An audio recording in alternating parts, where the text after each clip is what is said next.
Factor TV Արփի Հակոբյան, հունվարի 19-ին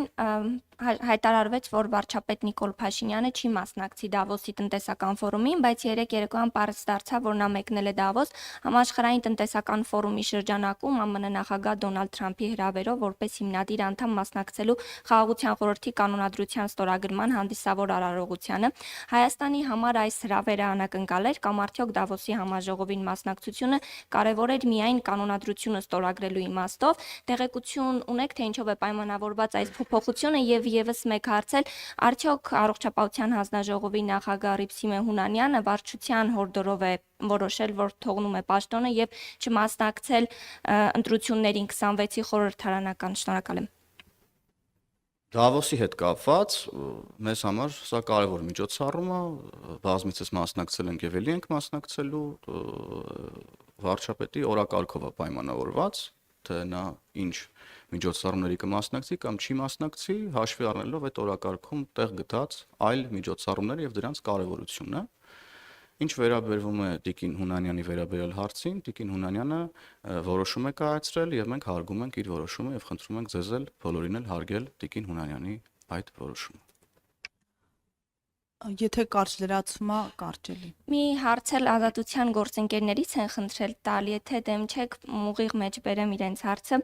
Տիկին Ղազարյան, ձեզ են հարցնում, ինչ որ կասկած ունեք, որ մայրաթորը եկեղեցիներն այլ անձանց է հանձնելու, որ նման օրենք եք գրել, օրինակներ բերեք ձեր կասկածը հիմնավորող մեջբերման ավարտը։ Շնորհակալ եմ հարցի համար, մենք այդ հարցը շատ մանրամասն քննարկենք ազգային ժողովի ագումար նիստում, հույս ունեի, որ հետևած կլինեք, բայց մի քանի պատմությամբ է հիմնավորվում այս թեման, նախ եկեք արձանագրենք, որ հուշարձանների պահպանությունը պետք է ամրագրվի անկախ նրանից, թե կան այդ պահին կասկածներ, թե ոչ։ Երկրորդ, մենք գիտենք, մամուլում կան հրապարակումներ, ես հիմա եկեղեցու փաստացի իրավական ներկայացուցիչի ընտանիքի անդամներին չթիրախավորելու համար անունները եւ հասցեները չեմ տա, բայց կան հրապարակումներ, որ Կտրուչ Ներսիսյանը իր թորներին օրինակ եկեղեցու գույքից բնակարանը չհերկված, ընդ որում կարա հերքի եւ այն մարդիկ, ովքեր դա հրապարակել են, միգուցե հրապարակային խոսեն այդ մասին եւ նաեւ հոգեվոր խորհրդի ներկայացուցիչներ են այդ մասին պատմել, որ եկեղեցու գույքից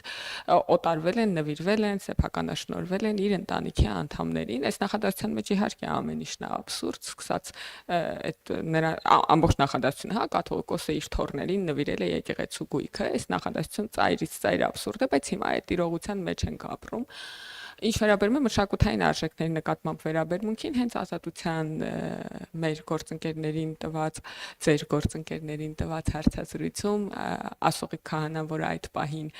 ներկայացնում է եկեղեցուն իրավաբանորեն, ասում է, որ իրենք Գեղարդից մի փշանք, մասունք նվիրել են Ռուսաստանի եկեղեցուն, թեմի առաջնորդին, ռուս ուղղափառ եկեղեցու թեմի առաջնորդին, դրան եթե գումարենք նաև այն քաղաքական հորդորները, որոնք տեղի են ունենում, այսինքն մշակութային արժեքներ նվիրելու պրակտիկա էլ կա, ընծայաբերելու, եթե կարելի է այդ բառերը, ճշգրիտ բառերով նկարագրել, հա, կանոնադրական, ընդ որում նվիրելու եւ ընծայաբերելու իմաստով, իրավական իմաստով այդտեղ ոչ մի տարբերություն չկա, այդ սեփականության օտարման հարց է առաջանում։ Դրան եթե գումարենք նաև այն խոսույթը վերջին 8 ամիսների, որ գեներացվում է իր քաղաքական այս պահին կաթողիկոսի պաշտոն զբաղեցնող մարդու քաղաքական համախոհների շրջանակում, այսինքն տեղափոխել մայրաթորի նստավայրը եւ Ռուսաստանից կառավարել, որևէ կերպ չի կարող բացառվել, ընդ որում չի միջամտել, հա, եկեղեցին խորհուրդը, հոգևոր խորհուրդը ասի դադարեցրեք, Հայաստանն է այն վայրը, կենտրոնը հոգևոր, որտեղից մենք պետք է շարունակենք հոգևոր գործունեություն ծավալել, այսինքն ավելի թեժացրել է այդ խոսակցությունները, ոչ որևէ կերպ չի բացառվում, որ օրինակ մեկ այլ հոգևոր թեմի ներկայացուցիչի ծննդյան կապակցությամբ կարող են օտարվել եկեղեցու գույքերը, ընդ որում ես չեմ ասում, որ ինքը կվաճառի օրինակ տաշիր գրուպին մայրաթորը։ Սա բնականաբար աբսուրդ է։ Ես ասում եմ, որ հնարավոր է այս ամբողջ խոսակցությունների, հա, քաղաքական հակամարտության, քանի որ եկեղեցին ներգրավել է քաղաքականության մեջ եւ տրամաբանական բաներ է, քաղաքական իմաստով տրամաբանական բաներ է անում, որը վնասում է եկեղեցուն։ Ինքը կարող է օրինակ տեղափոխվել նոր Նախիջևանի թեմ եւ օրինակ նոր Նախիջևանի թեմի վրա գույքը գրանցել, ինչը հիմնավորվում է նաեւ նրանով, որ այս նախագծի քննարկումից հետո բազմաթիվ քահանաներ միջնորդավորված եւ ուղիղ հրապարակային եւ ոչ հրապարակային կապվել են ինձ հետ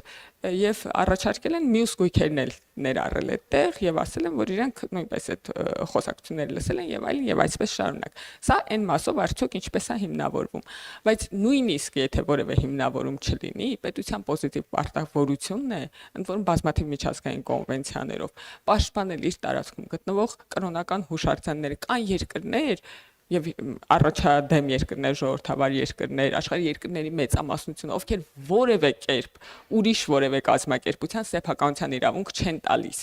Ասենք օրինակ Հունաստանում եկեղեցիները բացի պետությունից սեփականության իրավունքով որևէ մեկին պատկանելու իրավունք չունեն։ Եվ այդպես երկրները շատ են։